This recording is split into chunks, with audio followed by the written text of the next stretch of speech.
Stop, Holmes! Is that you, Watson? Yes, of course it is. And you almost killed me. Nonsense. I was aiming for the vases. Blindfolded? Watson, quiet, please. I'm trying to concentrate.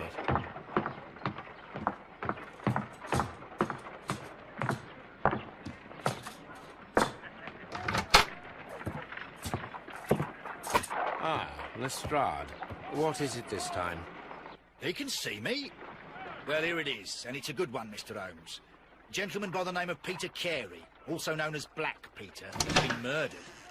A sailor, most probably. What happened here? Oh, Mr. Holmes, how could you?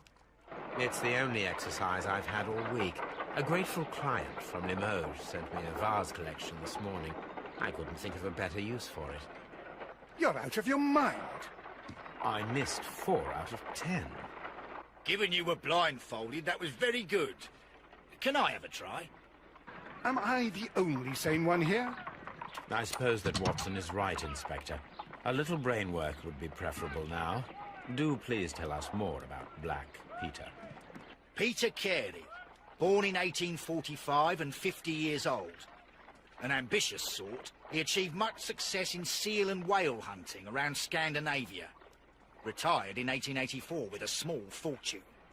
He invested his money in a property called Woodman's Lee, near Forest Row in Sussex. It was where he lived for 6 years, and where he was found dead yesterday. Has the investigation already begun? Yes and no.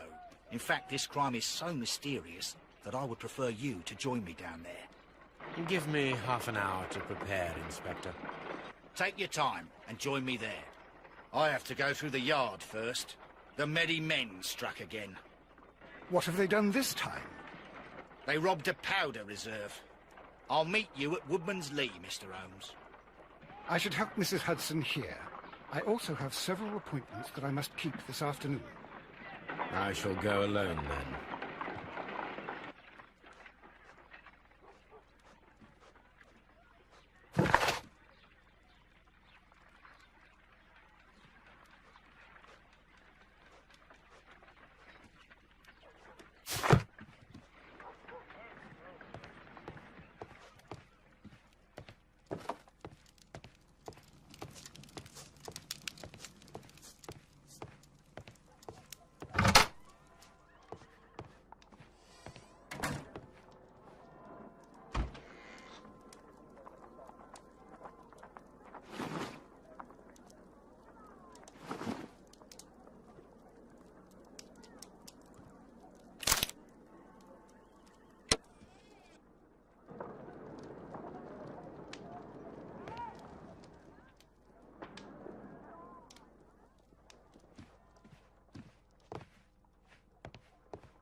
You go along to Peter Carey's house. Mrs. Hudson and I will take care of the mess you've made here.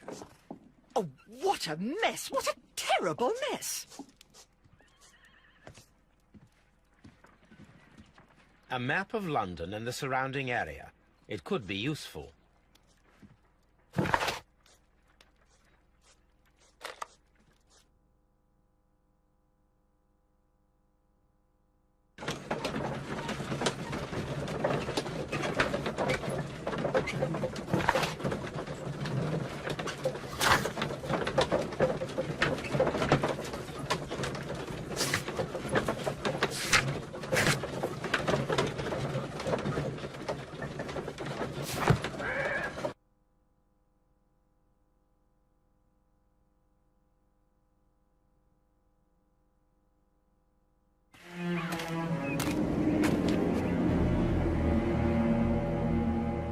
Mr. Holmes, I'm over here. Come on.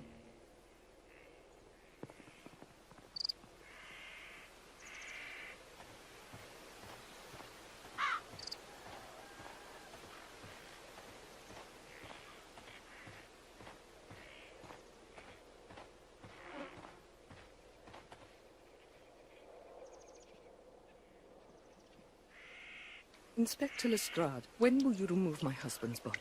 It's sacrilegious to leave him here like this. As soon as we can, Mrs. Carey, I assure you.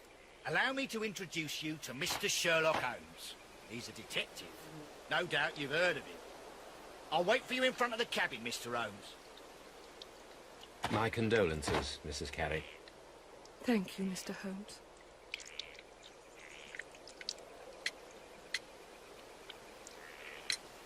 Madam, can you tell me if you saw or heard anything unusual upon the night of the murder? At 2 o'clock in the morning, I heard a terrible scream. I thought nothing of it then. He would scream all the time when he was drunk.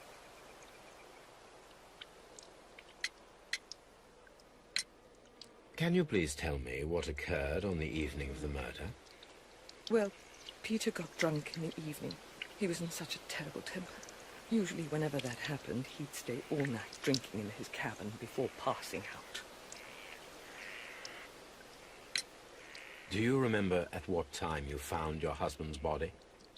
In the morning, at around 7 o'clock, I noticed the cabin door was open, but I didn't go in to take a look, for I knew my husband would not have liked it. At around 10 o'clock, I dared to glance in through the door and... oh dear. Was your husband accustomed to receiving visitors? Oh, no, I don't think so. I mean, he didn't really have many friends. We lived quite an isolated life here, after his retirement.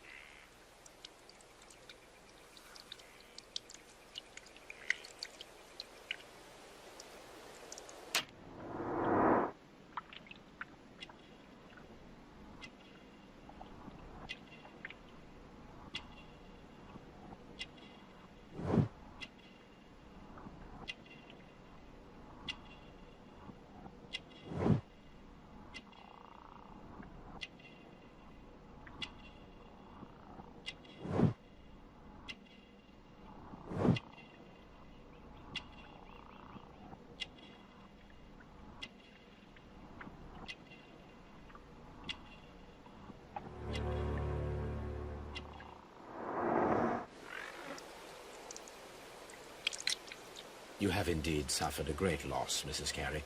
Nevertheless, I believe it will be less of a burden for you soon. Yes. Life with Peter was never easy, but he was still my husband.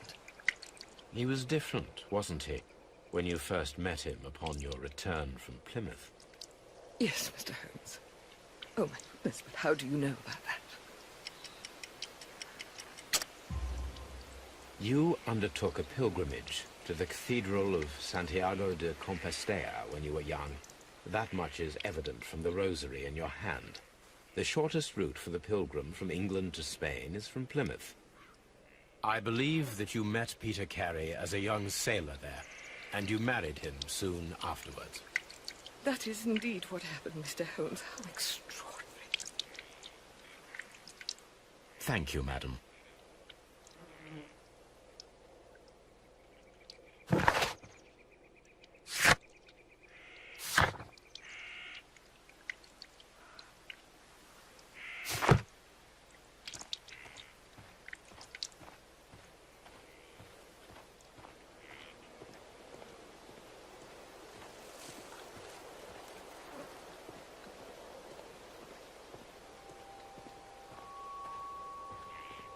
Peter Carey's body is inside the cabin.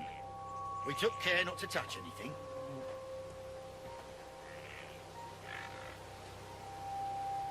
The door is locked. Wait just a moment, Mr. Holmes, and I'll open it. I locked it yesterday to ensure that no one should enter the cabin and tamper with the evidence. Ah, good thinking. Hello, hello, hello. What is it, Lestrade? It seems to me that someone has tried to force it, Mr. Holmes. Let me see.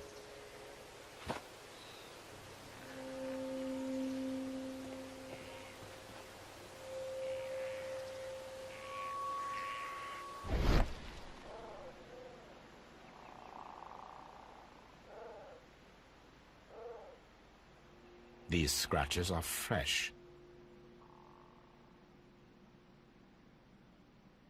You're right. Someone tried to force open the door. I swear these scratches were not here yesterday. Our mysterious visitor came here last night. Well, he's not the man for the job. This lock is not a difficult one. Perhaps he did not have the right tool.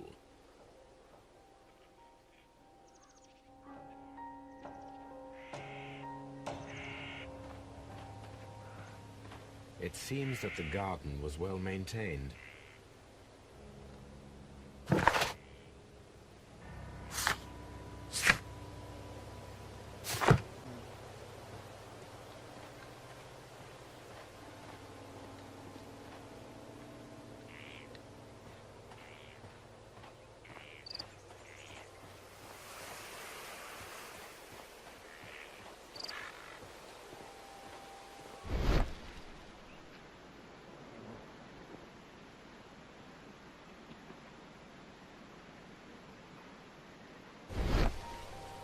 These footprints appear to be quite large.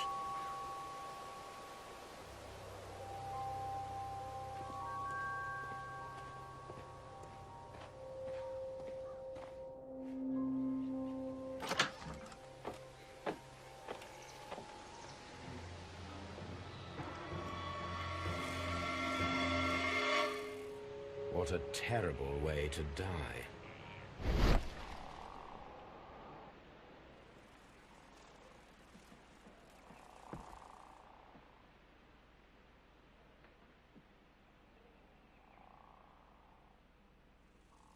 This place is not covered with dust, like the rest of the shelf. An object was taken from here. It was larger than a book. A box or a small chest, perhaps.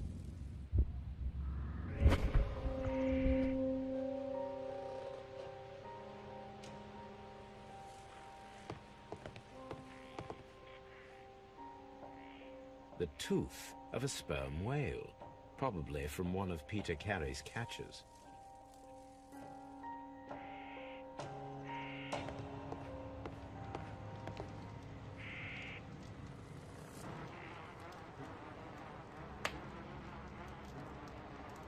This man is in his 50s, yet he still looks quite strong. Peter Carey was fully dressed. He was not caught by surprise. It is possible that he knew his murderer. Peter Carey was impaled to the wall by a whaling harpoon.